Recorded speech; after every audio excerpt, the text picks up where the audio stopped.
I find it a little difficult to say what the subject matter of this seminar is going to be, because it's too fundamental to give it a title. I'm going to talk about what there is. Now, the first thing, though, that we have to do is to get our perspectives with some background about the basic ideas which influence our everyday common sense, our fundamental notions about what life is about. Ideas of the world which are built into the very nature of the language we use and of our ideas of logic and of what makes sense altogether. And these basic ideas I call myth, not using the word myth to mean simply something untrue, but to use the word myth in a more powerful sense. A myth is an image in terms of which we try to make sense of the world.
You, as a human being, you grow out of this physical universe in just exactly the same way that an apple grows off an apple tree.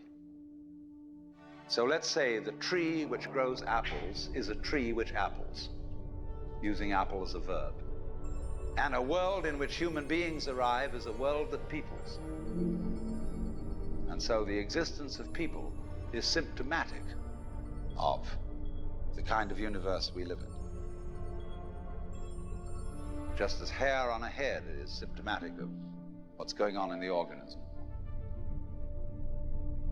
But we have been brought up not to feel that we belong in the world. So our popular speech reflects it. We say, I came into this world. You didn't, you came out of it. We say, face facts. We talk about encounters with reality, as if it was a head-on meeting of completely alien agencies, and the average person has the sensation that he is a somewhat that exists inside a bag of skin, a center of consciousness, which looks out at this thing, and what the hell's it going to do to me? I recognize you, you kind of look like me, and I've seen myself in a mirror, and you look like you might be people. So maybe you're intelligent, maybe you can love too. And perhaps you're all right. Some of you are anyway. You've got the right color of skin, or you have the right religion, or whatever it is, you're okay. But there are all those people over in Asia, Africa, and they may not really be people. When you want to destroy someone, you always define them as unpeople.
We have this hostility to the external world because of the superstition, the myth, the absolutely unfounded theory that you yourself exist only inside your skin.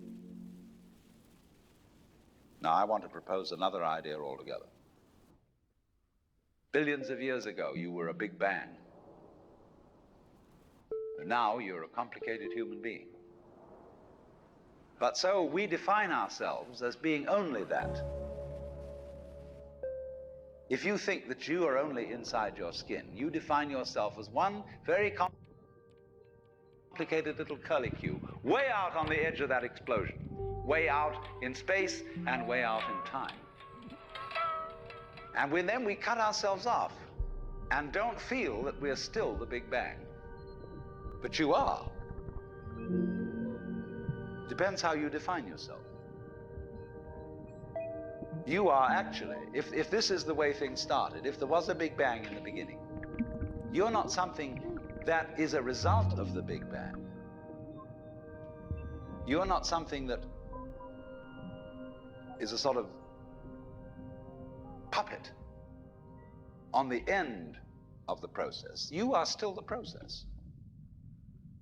You are the Big Bang, the original force of the universe coming on as whoever you are. See, when I meet you, I see not just what you define yourself as, Mr. So-and-so, Miss So-and-so, Mrs. So-and-so. I see every one of you as the primordial energy of the universe coming on at me in this particular way. I know I'm that too. But we've learned to define ourselves as separate from it.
what I would call a kind of a basic problem we've got to go through first is to understand that there are no such things as things.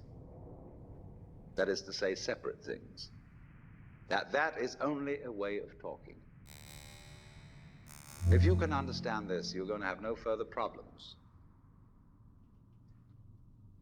I once asked a group of high school children, what do you mean by a thing?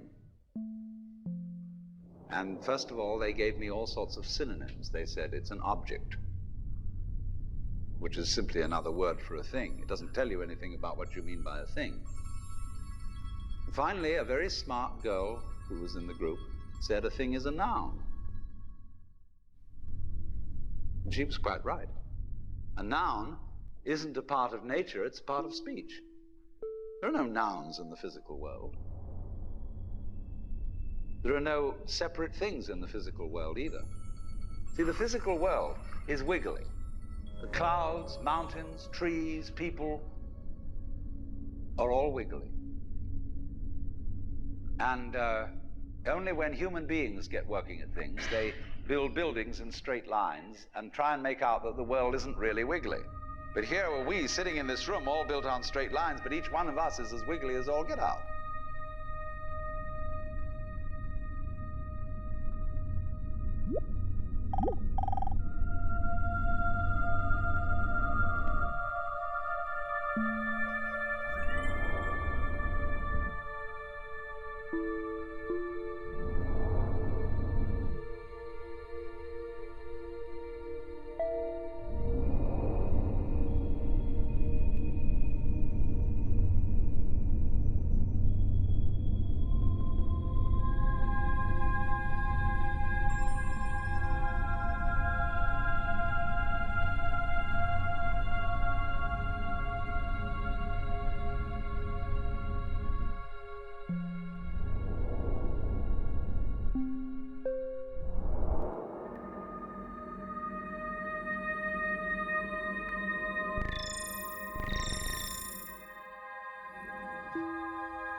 Now then,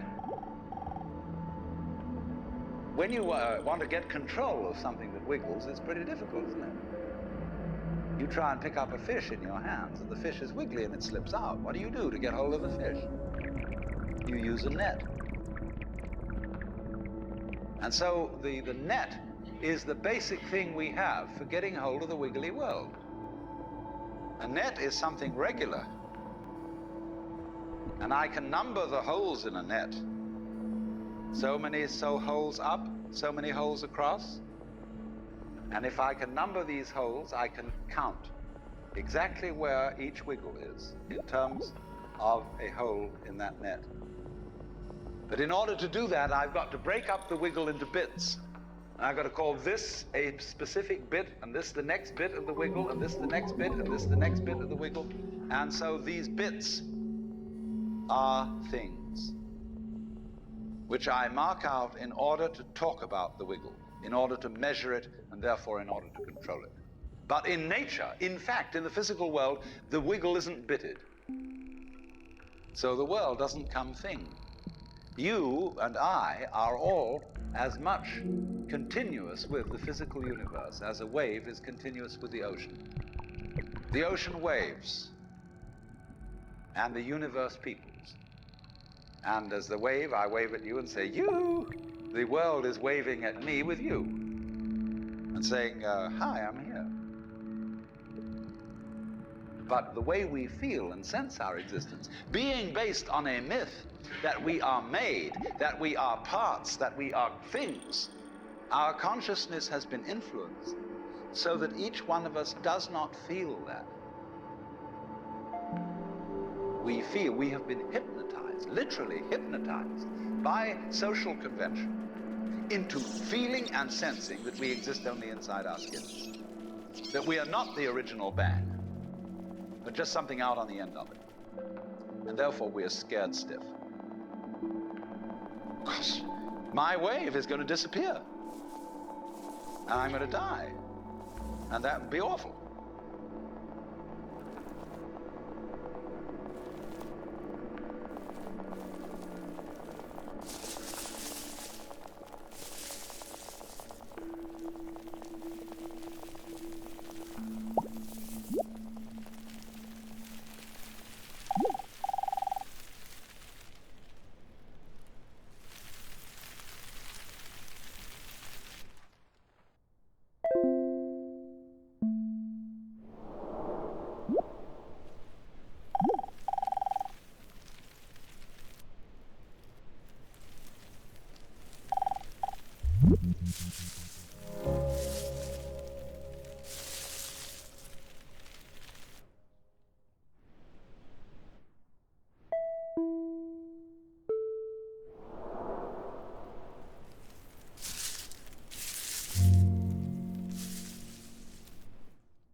You are a fluke.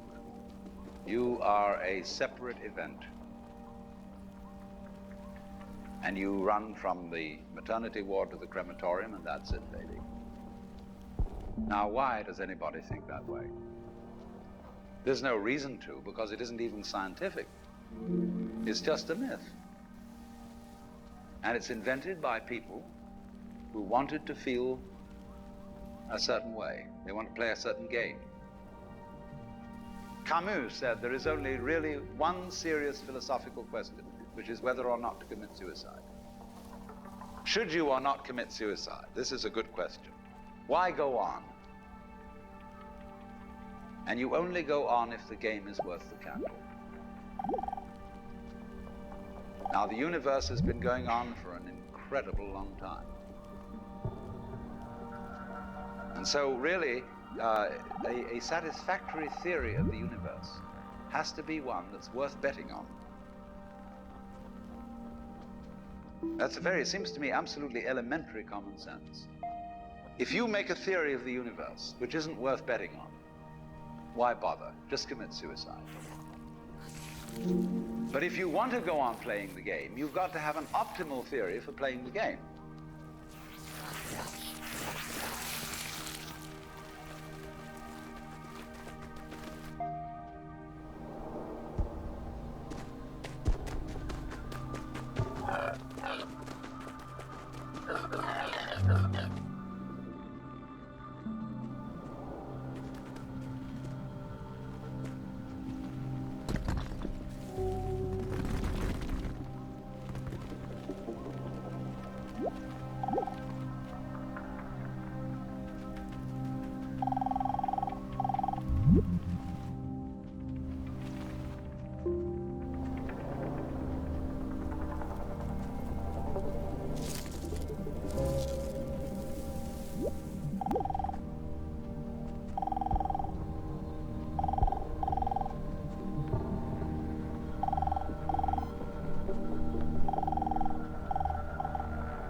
If there is any such thing at all as intelligence and love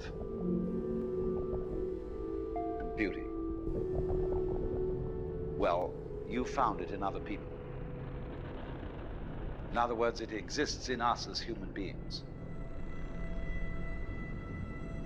And as I said, if it is there in us, it is symptomatic of the scheme of things.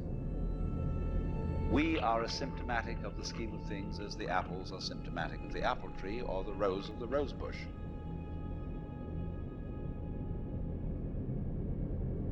The earth is not a big rock infested with living organisms, any more than your skeleton is bones infested with cells. The earth is geological, yes, but this geological entity grows people.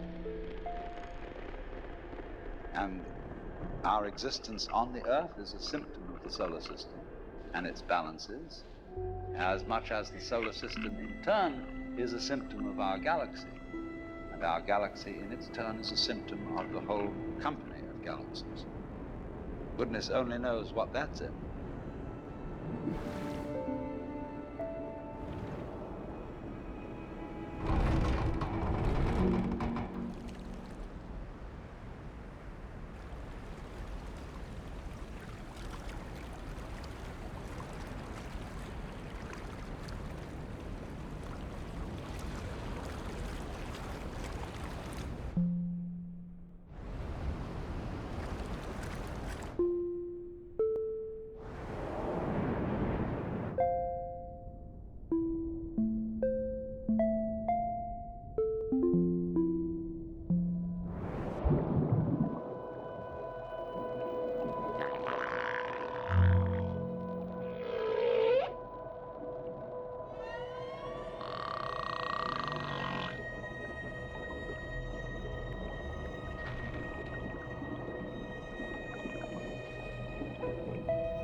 When, as a scientist, you describe the behavior of a living organism, you try to say what a person does. It's the only way in which you can describe what a person is. Describe what they do. Then you find out that in making this description, you cannot confine yourself to what happens inside the skin. In other words, you can't talk about a person walking unless you start describing the floor. Because when I walk, I don't just dangle my legs in empty space. I move in relationship to a room. And so in order to describe what I'm doing when I'm walking, I have to describe the room. I have to describe the territory. So describing my talking at the moment, I can't describe this just as a thing in itself, because I'm talking to you. And so what I'm doing at the moment is not completely described unless your being here is described also. So if that is necessary, if in other words, in order to describe my behavior, I have to describe your behavior and the behavior of the environment, it means that we've really got one system of behavior. That what I am involves what you are. I don't know who I am unless I know who you are. And you don't know who you are unless you know who I am. In other words, we're not separate. We define each other. We're all backs and fronts to each other. We and our environment, and all of us and each other, are interdependent systems. We know who we are in terms of other people. We all lock together. And this is, again and again, a serious scientific description of how things happen. And any good scientist knows that what you call the external world is as much you as your own body.